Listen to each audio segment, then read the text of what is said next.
Hello दोस्तों, मैं हूं गौरव एंड पिछले वीडियो में अपन ने कॉन्फ़िगर कर लिया था गिट को। इस वीडियो के अंदर अपन क्या करने वाले हैं, अपन अपना यूं अज्यूम कर रहे हैं कि अपन अपना पहला प्रोजेक्ट जो है वो बना रहे हैं एंड उस प्रोजेक्ट को अपने को एक गिट रेपो में कन्वर्ट करना है। ठीक है, तो सबसे पहले मैं क्या करता हूँ, एक प्रोजेक्ट की डायरेक्टरी बना लेता हूँ। सपोज मेरा प्रोजेक्ट का नेम है mkdir project 1। mkdir सिंपली क्या करेगा, एक डायरेक्टरी क्रिएट करेगा। डायरेक्टरी को विंडोज के टर्म्स में उसको फोल्डर बोला जाता है।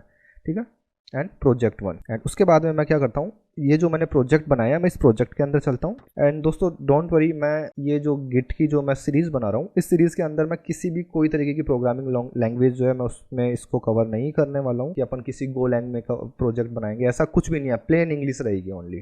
ठीक है, तो cd प्रोजेक्ट 1 मैंने बनाया एंड मैं यहाँ पे मेरी पहली कमांड चलाने वाला हूँ गिट स्टेटस। मेरे को केवल स्टेटस देखना है कि मेरी जो गिट रेपो है उसका स्टेटस क्या है, गिट स्टेटस। जैसे ही मैं ये कमांड चलाऊंगा मोस्ट प्रोबेबली मेरे को एक एरर आने वाली है।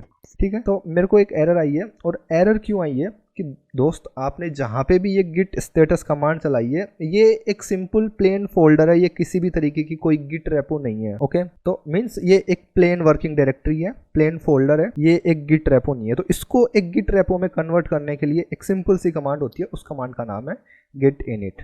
जैसे ही आप ये कमांड चलाओगे तो आपका ये जो फोल्डर है ये अब एक स्पेशल गिट रेपोजिटरी बन चुका है। एंड उसके बाद में अब आप फाइल्स वगैरह यहाँ पे ट्रैक करना स्टार्ट कर दोगे। गिट के वो सारे के सारे फीचर्स जिनके बारे में अपन ने पहले बात कर चुके हैं, वो सारी की सारी फंक्शनलिटी इस एक फोल्डर के लिए अवेलेबल हो जाएगी जैसे ही मैं git init कमांड चलाऊंगा। एंड आप देखिए git स्टेटस, एंड अभी आप देखिए इसने आउटपुट रिटर्न कर दिया कि भाई आपने किसी भी तरीके की कोई भी फाइल वगैरह आपके फोल्डर के अंदर नहीं है। तो हमारे पास कुछ भी ऐसा नहीं है कि जिसको हम कमिट कर सकें या फिर उसको हम डाल सकें गिट रेपो के अंदर। ठीक है, तो अभी के केस में एकदम खाली है आपकी गिट रेपो, बट आप अगर इसमें कोई भी फाइल डालोगे तो अब हमें इतनी कैपेबिलिटी है कि हम बता सकें। ठीक है, एंड दोस्तों बिहाइंड द सीन होता क्या है, जैसे ही आप गिट इनिट कमांड चलाते हैं, तो मैं ls-a कमांड चलाता हूँ, तो आप देखिए बिहाइंड द सीन एक हिडन फोल्डर क्रिएट हो जाता है। और ये जो फोल्डर रहता है ये .git है।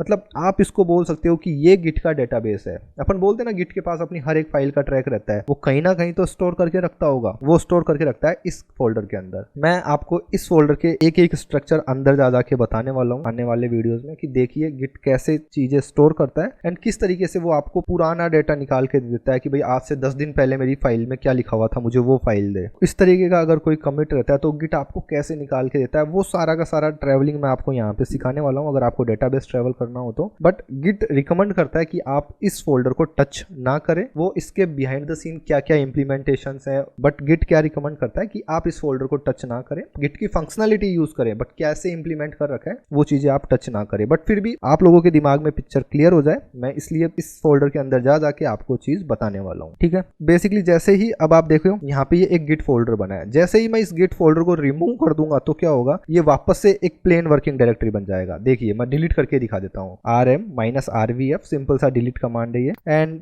गिट, ये फोल्डर डिलीट हो गया। क्लियर करता हूँ स्क्रीन एंड वापस अभी मैं ls-a कमांड चलाता हूँ। आप देखिए यहाँ पे गिट फोल्डर नहीं है, अब नहीं है। और अब मैं वापस से गिट स्टेटस कमांड चलाता हूँ, आप देखिए अगेन सेम वही चीज आ गया। देन वापस से मैं इसको एक गिट रेपो बनाने के लिए गिट इनिट कमांड चला देता हूं। तो गिट इनिट कमांड बेसिकली आपके लिए आपका जो नॉर्मल फोल्डर है उसको एक गिट रेपो में कन्वर्ट कर देगा। तो दोस्तों इस वीडियो के अंदर इतना ही। अपन ने सिंपल सा क्या किया है, अपन ने सिंपल सा एक गिट रेपो क्रिएट किया है। अब आने वाले वीडियो में अपन क्या देखने वाले हैं, आने वाले वीडियो में देखने वाले हैं कि रेपो तो क्रिएट हो गई, अब इसके अंदर फाइल्स कैसे ऐड करें। तो ये जो चीज है ये अपन देखने वाले हैं अगले वीडियो में। तो दोस्तों इस वीडियो में इतना ही, मिलते हैं अगले वीडियो में, बाय बाय।